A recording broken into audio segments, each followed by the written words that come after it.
So, IndigeTalk was an idea that was born out of the Indigenous Americas University Seminar Project.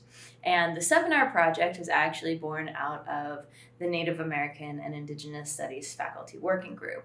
So, when I came to GW, I found that there were various faculty members here that were working on subjects related to Indigenous communities or tribal issues or Native politics in one way or another, but they weren't speaking to each other. And so we all came together for a year as a working group, and then we organized and took advantage of one of the opportunities here at GW to become a seminar. And as that seminar, we've spent the last school year, so that's 2018-2019, working on IndigeTalk, which is an online digital learning initiative that features video interviews with Native youth, professionals working on Native American topics, and Indigenous community members and activists themselves.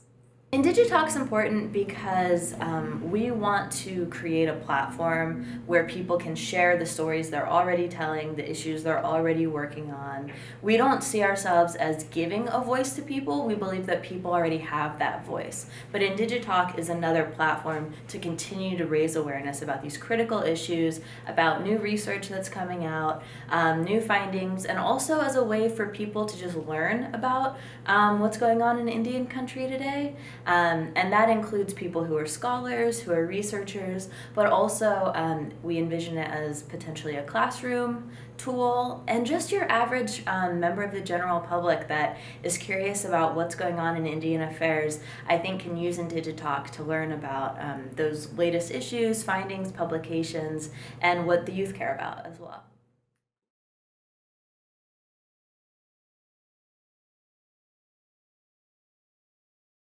My name is Karasanu and I'm Miwok from Ione, and I'm proud of my path because it gives me a unique worldview that I'm able to bring into the various spaces that I enter.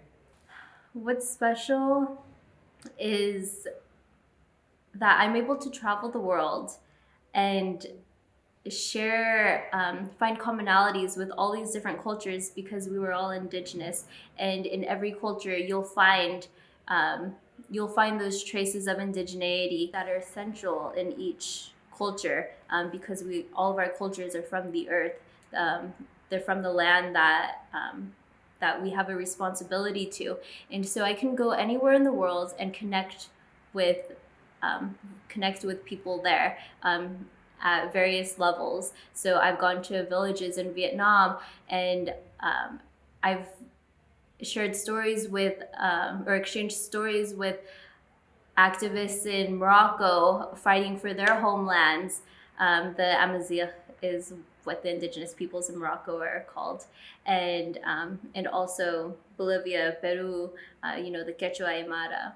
As I've grown older, I processed my cultures in a way that is positive, and I just feel so blessed that I can, come to cities like this and relate to all of these different people, and that I'm able to speak Vietnamese and also show respect in Filipino traditions and be with my indigenous community and advocate for all of these different peoples and build a unity. So I'm really about Black and Brown unity and bringing visibility to Asian issues, and especially the Asian American experience, which is often overlooked, and obviously indigenous issues and just globally, not just Native American.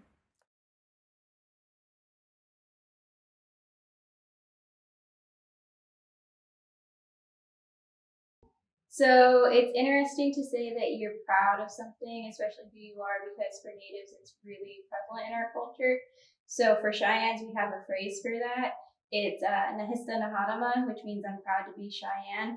I'm also really proud because I have my great-grandmother's name, which is Hafayet, which they think roughly translates to Big Medicine Woman, which Big Medicine for Cheyennes is the most healing and holy medicine that we have. It's like what we would use to treat cancer.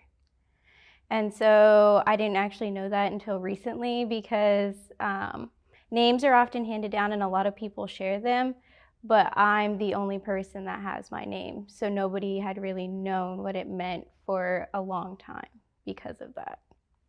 So my mom was raised by her grandmother, so it would be my great grandmother. And she is just like, she's a force for my whole family. So I have one biological sister, but I have 7 siblings, but we're not related. And they didn't come to my family until they were like older in their lives, so teens to like young adults. And so my parents have this really weird energy of like just attracting people who need someplace. And so that's why I have the amount of siblings that I do. And it's super weird because they like call my parents mom and dad, and like most of them aren't native.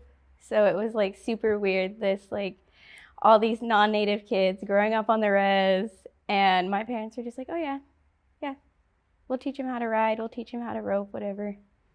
So that's like the Cheyenne family structure as a whole, because they say that it doesn't really matter how much blood you have. If you're Cheyenne, you're Cheyenne.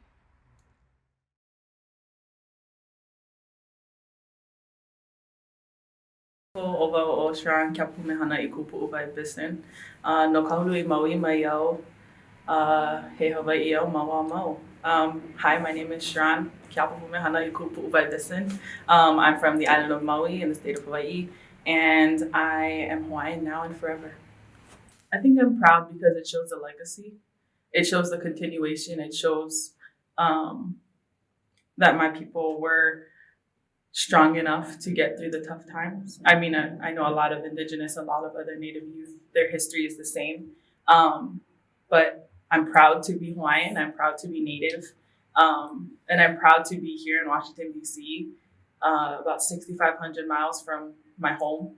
I mean, back in the day, my ancestors, they traveled by ship, steamship, to bring their kids over to the continental United States. When we were still a country, we were still the Kingdom of Hawaii. And here I am, 200 years later, continuing their legacy. I mean, it makes me really happy inside. It makes me sad sometimes that maybe the entire world hasn't evolved or hasn't necessarily decided to adopt Native culture, Native values, ideals, and things like that. I have an idea of my goals and what I want to do. I come from a very big family, and so I have a lot of younger cousins. My mom's the youngest of 11, and her mom is the second youngest of 18. And a lot of my cousins below me and above me have never left Hawaii. I mean, they've never come this way. In my mom's family, I was the first person to graduate with my bachelor's degree out of all of my cousins and her siblings. And so I feel that responsibility being here, and I feel that my goal, at least to them, is to come out here and to learn about policy, to learn about how we can move Native Hawaiian rights, to learn about how to involve Native Hawaiians in the federal government, just because of the tumultuous history and past that Native Hawaiians have with the United States. And so my goal would be to kind of figure out policy, figure out ways to get Native Hawaiians in language, and try to understand the government better. I mean, that's the basic of it all, right? And then to go back and my goal professionally is to become an attorney, become a lawyer. But honestly, it's just to go back and make some change in my community, to teach the youth that, if I'm not the one making the change, then teach those kids who are coming up, who have the ability and the time to create the change, and let them know what's out there.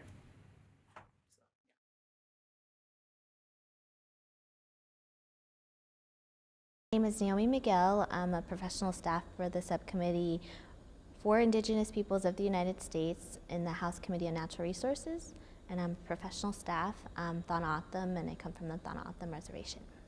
When we were in the minority, the tax bill went through, but there were hardly any Native provisions in that tax bill. And it's not till after these bills get passed that Natives are even thought of. And we're like one of the direct communities that these federal policies affect. And it's not a racial preference, it's not a racial bias. This is like tribal sovereignty, and this is like a tribal government issue as well, where tribes need to be at the table to also be saying, like, look, federal government, this is what we need. And we don't have that type of like liaison or nexus without people who are actually here working on them. So, and that's not to say that every Native needs to work on Native issues. It just needs to be like, well, we need to be at the table, but when we're developing these policy issues and these bills. So the chairman, in one of his priorities, and even in creating this subcommittee, is that he wants to make sure we're at the table. He wants to make sure we're having these conversations, we're putting the ideas out there, so that when these big bills are being passed, that we're not being passed over as a community. A perfect example of this is the Violence Against Women Act. The chairman had 2 amendments to that act, and it was really helpful to have Congresswoman Holland and also Congresswoman Davids here on Capitol Hill to push for a lot of amendments for Native women in the Violence Against Women Act. It was really helpful for myself because I was able to point to all the work that I did prior to this and like telling them, like, look, even though this may not look like a good policy off the hand, like on the ground, it's going to have a direct impact on whether tribes can actually prosecute offenders, whether it's like for women or for children or for elders. And that was one of the amendments that the congressman put in. And that's why we need more Native staffers and Native interns, so that staff can point to it and be like, hey, look, we really do need to do something about this, or we really need to have these voices heard.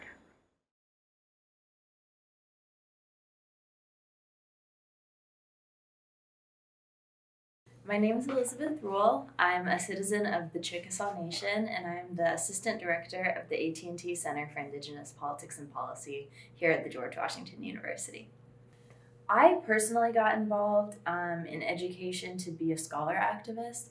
I always envisioned myself working with and for and on behalf of Indian people. That's a family history that I'm proud to have been born into. But I charted my own path. I became an academic because I saw that change was really being affected with the youth and at that learning level, where people were still forming their ideas about the world. And one of the things that I like to say is that I remember being a young Chickasaw student and taking certain classes in university and feeling like I had put on a set of glasses that allowed me to see the operations of society and government and culture and how all of these various facets of life interfaced. And I decided I wanted to do that too. I wanted to also help people put on glasses to understand these mechanisms and how they all work together. And I think that's particularly important for Indigenous peoples. Indian policy is often thought to be one particular thing, but it's really all encompassing. If you're interested in the environment, if you're interested in women's issues, if you're interested in history, culture, all of these various facets of life come under the policy umbrella for Indian peoples, because that's how we're able to empower our nations, and that's how in many ways we're able to move forward, is by claiming that sovereignty and embodying that political identity. So that's how I came to this particular field, and that's also why IndigeTalk has that broad perspective that it has, is to bring all of those various aspects of Indigenous community life together and place them in conversation with one another.